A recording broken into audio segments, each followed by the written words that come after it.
வணக்கம் and welcome மக்களே! இது உங்கள் கோவை இன்ட்ராடே ஹண்டர். ஸோ வந்து பார்த்தீங்கன்னா, ஒரு 2 நாளா வந்து வீடியோ போஸ்ட் பண்ணலான்னு நெனைக்கிறேன். மேபி வந்து பார்த்தீங்கன்னா, 3 நாளாவே உருப்படியா வந்து வீடியோ போஸ்ட் பண்ணலான்னு நெனைக்கிறேன். ஸோ வந்து சில பல காரணங்களால தான் போஸ்ட் பண்ணல மக்களே! ஏன் அந்த காரணம் அப்படிங்கிறத பத்தி நம்ம பேசுவோம் மக்களே! ஸோ ஏன் அந்த காரணம் அப்படின்னா, சில பல தடைகள் வந்து நம்ம கண்ணு முன்னாடி வந்து போச்சு. அதனால வந்து நம்ம வந்து அதுலேருந்து விலகலாம் அப்படின்னு சொல்லி முடிவு பண்ணிட்டோம். ஸோ என்னன்னா, கொஞ்ச நாளைக்கு முன்னாடி பார்த்தீங்கன்னா, நம்ம வந்து இந்த கோர்ஸ் செல்லர்ஸ்க்கு அகைன்ஸ்ட்டா வந்து நம்ம வீடியோ போஸ்ட் பண்ணிட்டு இருந்தோம். ஸோ இனிமே வந்து அவங்கள பத்தி பேசுறதே வேஸ்ட்டு அப்படிங்கிறத வந்து நான் தெளிவாயிட்டேன் மக்களே. ஸோ நம்ம ரூட்ட போய் பார்த்துட்டு போறது தான் நல்லது. ஸோ ஒரே ஒரு விஷயம் சொல்லிக்க விரும்புறேன். ஸோ ஏமாத்துறவங்க இருக்கிற வரைக்கும் ஏமாறுறவங்க இருக்கத்தான் செய்வார்கள். ஸோ அதுதான் வந்து உலக நியதி. ஸோ அத வந்து யாராலயும் மாத்த முடியாது. அது நம்மளே நெனச்சாலும் மாத்த முடியாது மக்களே. அது ஒண்ணு தான் நான் புரிஞ்சுக்கிட்டேன். இது ரீசென்ட் டேஸா அது மட்டும் தான் எனக்கு தெரிஞ்சுக்க முடிஞ்சது. ஸோ வழக்கம் போல வந்து நம்ம வீடியோக்குள்ள போயிரலாம் மக்களே. ஸோ வீடியோவ பொறுத்தளவு நம்ம வந்து 3 ஷேர் ரெக்கமெண்டேஷன் எடுத்திருந்தோம். அத ஃபர்ஸ்ட்டு பார்த்துட்டு போயிரலாம். ஸோ ஆக்சுவலா பார்த்தீங்கன்னா, சண்டேவே வந்து பார்த்தீங்கன்னா, நம்ம அதானி எனர்ஜி சொல்யூஷன்ஸ் வந்து நம்ம ஆக்சுவலா வந்து ரெக்கமெண்டேஷன் எடுத்திருந்தோம். ஸோ அதானி எனர்ஜி சொல்யூஷன் நம்ம சண்டே குடுத்த லெவல்ஸ்க்காகவே பார்த்தீங்கன்னா, ஆக்சுவலா அன்னைக்கு மார்னிங் ஸ்டார்ட் ஆனதுலேருந்தே பார்த்தீங்கன்னா, கரெக்ட்டா வந்து ஒரு 6 பாயிண்ட் நியர் பை 7% மக்களே. ஸோ காலையிலேருந்து கிளம்புனது பார்த்தீங்கன்னா, 7% வந்து ரேலி அட்டெண்ட் பண்ணாங்க. ஸோ அங்கேருந்து என்னாச்சுன்னு தெரியல. அடுத்த நாளே வந்து ஒரு சின்ன ரிவர்சல் நடந்துருச்சு. ஸோ பட் ஆனா ஒண்ணும் பெரிய விஷயம் கிடையாது. ஸோ மார்க்கெட் திரும்ப வந்து பவுன்ஸ் பேக் ஆயிருச்சு. ஒரு சின்ன செல்லிங் பிரஷர் வந்தது. பட் ஆனா நம்ம டார்கெட்ட ரீச் பண்ணி ஆகணும். உண்மைய சொல்லப்போனா நம்ம இந்த 787 அப்படிங்கிறது ஆக்சுவலா ஒரு சப்போர்ட் தான். ஸோ இந்த சப்போர்ட்ட உடைச்சுட்டாங்கன்னா, கண்டிப்பா வந்து இதோட ஹை வந்து இந்த ரேஞ்சு தான் இருக்கும். So Adani energy solution, Adani ஸ்டாக்ல வந்து ஃபர்ஸ்ட்டு மேல வரக்கூடிய ஒரு ஷேரா வந்து நான் பார்க்குறேன். ஸோ அடுத்தது பார்த்தீங்கன்னா, ஜேஎஸ்டபிள்யூ எனர்ஜி. ஸோ ஜேஎஸ்டபிள்யூ எனர்ஜியுமே பார்த்தீங்கன்னா, நம்ம குடுத்த நாட்கள்ல இருந்தே பார்த்தீங்கன்னா, ஒரு நல்ல ரேலி அட்டெண்ட் பண்ணிட்டாங்க. ஸோ குடுத்த நாள்ல இருந்தே பார்த்தீங்கன்னா, எனக்கு தெரிஞ்சு அன்னைக்கு அதானி திங்கட்கிழமை பார்த்தீங்கன்னா, அதானியும் ஜேஎஸ்டபிள்யூ எனர்ஜி தான் பார்த்தீங்கன்னா 5% 6%ன்னு சொல்லி 2 பேரும் சண்டை போட்டு ஏறிக்கிட்டு இருந்தாங்க. ஸோ எத்தன பேர் அத வாட்ச் பண்ணியிருப்பீங்கன்னு எனக்கு தெரியாது. ஸோ நம்ம குடுத்த ரெக்கமெண்டேஷன்ஸ்ல வந்து பெர்ஃபெக்ட்டா இருந்தது. அது போக பார்த்தீங்கன்னா, அப்போலோ டயர்ஸ் என்னன்னா கொஞ்சம் சைட்வேஸ் வாங்கிட்டு இருந்தாங்க நம்ம குடுத்த லெவல்ஸ்ல இருந்து.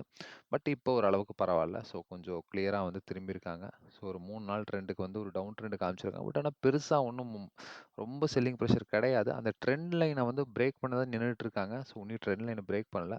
ஸோ பிரேக் பண்ணிருவாங்க கூடிய சீக்கிரம். அந்த நிலைமையில தான் இருக்காங்க. ஸோ இவங்களுக்குமே பார்த்தீங்கன்னா, பெரிய அளவுலலாம் நான் குடுக்கல. 470 மட்டும் தான் குடுத்துருக்கேன்.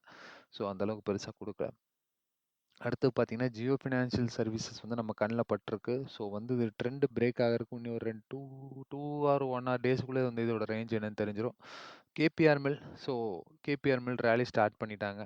கேஎஸ்பி ராலி ஸ்டார்ட் பண்ணிட்டாங்க. டெக்னிக்கலா செக் பண்ணப்போ கேபிஆர் மில், கேஎஸ்பி பார்த்தீங்கன்னா, நேத்து தான் ஆக்சுவலா வந்து ராலி ஸ்டார்ட் பண்ணிட்டாங்க.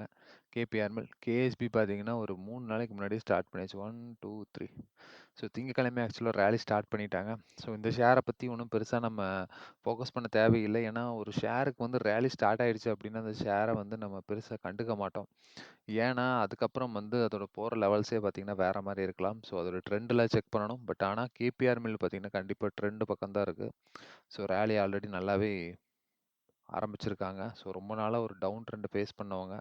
ஸோ திரும்ப ஒரு பவுன்ஸ் பேக் எதிர்பார்க்குறேன். ஸோ பார்ப்போம் மக்களே, கேபிஆர் மில் எப்படி பெர்ஃபார்ம் பண்றாங்க அப்படிங்கிறத பார்ப்போம். அடுத்தது பார்த்தீங்கன்னா, நம்ம வழக்கம் போல வந்து இன்ட்ராடே லெவல்ஸ்க்காக பார்த்துடலாம் மக்களே. இன்ட்ராடே லெவல்ஸ் எந்த நிலைமையில இருக்கு அப்படின்னு பார்ப்போம். ஸோ இன்ட்ராடே லெவல்ஸ பொறுத்தளவு கொஞ்சம் கிளியர் கட்டான ஒரு ட்ரெண்ட் இருக்கு இன்ட்ராடே லெவல்ஸ்க்கு. ஸோ புதுசா வந்து சப்போர்ட் எங்க கிரியேட் ஆயிருக்குன்னு எனக்கே தெரியல. லெவல்ஸ் டேட்டா கிடைச்சிருச்சு. ஸோ அதுக்காக தான் நான் சொல்றேன். ஸோ ரெகுலரா நம்ம வீடியோ பார்த்துட்டு இருக்கவங்களுக்கு தெரியும் லெவல்ஸ் எங்கெங்க வருது அப்படிங்கிறது. ஸோ ஒரு கிளான்ஸ் பார்த்துக்குங்க. ஸோ இன்ட்ராடே ஒரு லெவல்ஸ பொறுத்தளவு 22,554 போறப்ப தான் ரொம்ப கன்ஃப்யூஸ் ஆகக்கூடிய வாய்ப்பு இருக்கு. ஸோ இப்போதைக்கெல்லாம் வந்து நல்ல ஒரு வைடான ஆப்பர்ச்சுனிட்டி தான் இருக்கு மக்களே. லெவல்ஸ பொறுத்தளவு கொஞ்சம் ஒரு வைடான ஆப்பர்ச்சுனிட்டி தான் இருக்கு இன்ட்ராடேவ பொறுத்தளவு. அடுத்தது பார்ப்போம் மக்களே, பேங்க் நிஃப்டி என்ன நிலைமையில இருக்கு அப்படிங்கிறது பார்க்கலாம்.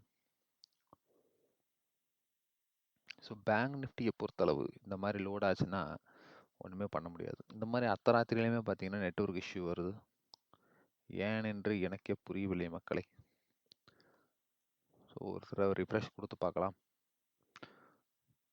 ரிஃப்ரெஷ் மட்டும் கரெக்ட்டா ஆகும்.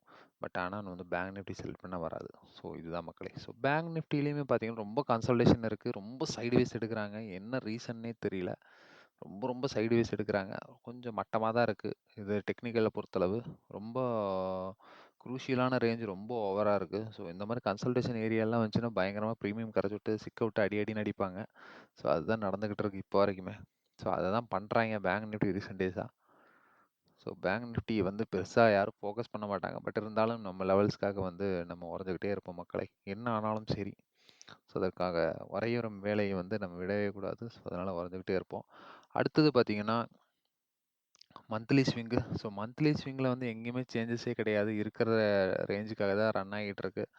ஸோ எந்த இடத்துலயும் மாற்றங்கள் கிடையாது. ஸோ நம்ம மந்த்லி ஸ்விங்லாம் எடுத்து எனக்கு தெரிஞ்சு மேபி 2 வீக்ஸ் மேல ஆயிடுச்சு. ஸோ நம்ம என்ன லெவல்ஸ் குடுக்குறோமோ அதுக்காக தான் ட்ராவல் நடந்துகிட்டு இருக்கு. ஸோ வேற எங்கேயும் பெருசா மொமெண்டம் குடுக்கல. அடுத்தது பார்த்தீங்கன்னா, பேங்க் நிஃப்டி. ஸோ பேங்க் நிஃப்டியுமே அதே கதை தான். ஸோ எங்க விழுந்தானோ 1, 11, 12, 13 ஸோ அங்கேயே தான் படுத்து கிடக்குறானுங்க. ஸோ ஒண்ணும் பெருசா மொமெண்டம் இல்ல பேங்க் நிஃப்டிய பொறுத்தளவு. ஸோ இந்த மாரி லெவல்ஸ்லாம் ஏன் ரீச் ஆகாம உன்னி தவிச்சுக்கிட்டு இருக்காங்க அப்படின்னா, அதெல்லாம் கொஞ்சம் இன்ட்ராடேல செக் பண்ணா தெரிஞ்சு போயிரும். ஏன் போல அப்படின்னு 48,218 அது அங்க செக் பண்ணா தெரிஞ்சு போகும். ஸோ இப்போ உங்களுக்கு புரியும்னு நெனைக்கிறேன். So what is the relation intraday and monthly ஸ்விங்குக்கு என்ன ரிலேஷன்னா, இதுதான் ஆக்சுவல் ரிலேஷனு. ஸோ இத வந்து என்னங்கிறத புரிஞ்சுக்கிறதுக்காக தான் வந்து எல்லாரையும் வந்து நம்ம கோர்ஸ்ல ஜாயின் பண்ணணும் அப்படிங்கிறத வந்து நான் ஆசைப்படுறேன். பட் ஆனா என்ன பண்றது? யாருக்கும் வந்து மார்க்கெட்டோட காம்ப்ளெக்ஸ வந்து தெரிஞ்சுக்கிறதுக்கு யாரும் தயாரா இல்ல. ஸோ எல்லாரும் என்ன எதிர்பார்க்கனா, வெறும் கால்ஸ் மட்டும் எனக்கு போதும் அப்படிங்கிற எதிர்பார்க்கிற நோக்கத்தோட தான் எல்லாருமே இருக்காங்க. ஸோ கொஞ்சம் அது வந்து ஒரு கஷ்டமான சூழ்நிலை தான் நமக்கு பொறுத்தளவு. ஸோ பாப்போம் மக்களே, நம்ம ஃபியூச்சர்ல வந்து எந்த மாதிரியான சப்போர்ட் எல்லாத்துக்கும் பண்ண முடியும் அப்படிங்கிறத ட்ரை பண்ணி பார்ப்போம். எதுவும் நம்ம கையில் இல்லை. ஸோ நம்ம வந்து ஒரு டீமா வந்து இங்க ஒர்க் பண்ணா மட்டும் தான் வந்து இந்த இடத்துல சர்வே பண்ண முடியும்னு நான் தெரிஞ்சுக்கிட்டேன். ஸோ அத வச்சு தான் சொல்றேன். இப்போ வரைக்குமே வந்து டீமா சர்வே பண்ணா மட்டும் தான் இந்த பெரிய அளவு சக்சஸ் பண்ண முடியும். மார்க்கெட்ட பொறுத்தளவு. ஸோ சாதாரண மக்களுக்கான கேம் கிடையாது மார்க்கெட். ஸோ ரொம்ப காம்ப்ளெக்ஸான ஒரு விஷயம். ஸோ அதிமேதாவிகள் இருக்கக்கூடிய ஒரு ஏரியா. ஸோ அதனால தான் வந்து நான் இப்பவும் உங்க எல்லாத்துட்டயும் என்ன சொல்றேன் அப்படின்னா, ஸ்கேம் 1992 பாருங்க. அதுல இருந்தீங்கன்னா உங்களுக்கு நெறைய ஐடியா கிடைக்கும். ஸோ மார்க்கெட் எவ்வளோ காம்ப்ளெக்ஸ் இருக்கு அப்படிங்கிறது அப்பதான் உங்களுக்கு புரியும். எந்தெந்த சூழ்நிலைகள்ல மார்க்கெட்டை எப்படி எப்படிலாம் மாத்துவாங்க அப்படிங்கிறதெல்லாம் வந்து நீங்க அத பார்த்தீங்கன்னா தான் தெரிஞ்சுக்கவே முடியும் மக்களே. ஸோ அவ்வளோதான் மக்களே. இன்னைக்கான வீடியோ இவ்வளோதான். ஸோ ஃபியூச்சர்ஸ் லெவல்ஸ் பார்க்கல. ஃபியூச்சர்ஸ் யாரும் பெருசா ட்ரேட் பண்றதில்ல நம்ம குரூப்ல. அதனால ஃபியூச்சர்ஸ் லெவல் நான் அப்டேட் பண்றது இல்ல. ஸோ ஃபியூச்சர் லெவல் இருக்கு. பட் ஆனா அத நான் எடுக்கல ஆக்சுவலா. சொல்லப்போனா. ஃபியூச்சர்ஸ் தேவைப்பட்டால் பண்ணலாம். பட் ஆனா ஃபியூச்சர் லெவல் எதுவும் எடுக்கல. ஸோ ஃபியூச்சர் லெவல் யாருக்காச்சும் தேவைப்பட்டுச்சு அப்படின்னா, எனக்கு தகவல் தெரியப்படுத்துங்கள். ஸோ தெரியப்படுத்தினீங்கன்னா, நான் உங்களுக்கு அப்டேட் பண்றேன். ஸோ லாஸ்ட் 3 டேஸா வந்து லெவல்ஸ் எடுக்கல ஃபியூச்சர் லெவல்ஸு. ஸோ தகவல் அத பத்தி தெரிஞ்சுக்கணும் அப்படின்னா, நம்ம டெலிகிராம் சேனல்ல வேணும் அப்படின்னு சொல்லி ஒரு தகவல போடுங்க மக்களே. ஸோ அவ்வளோதான் மக்களே. நன்றி. வணக்கம்.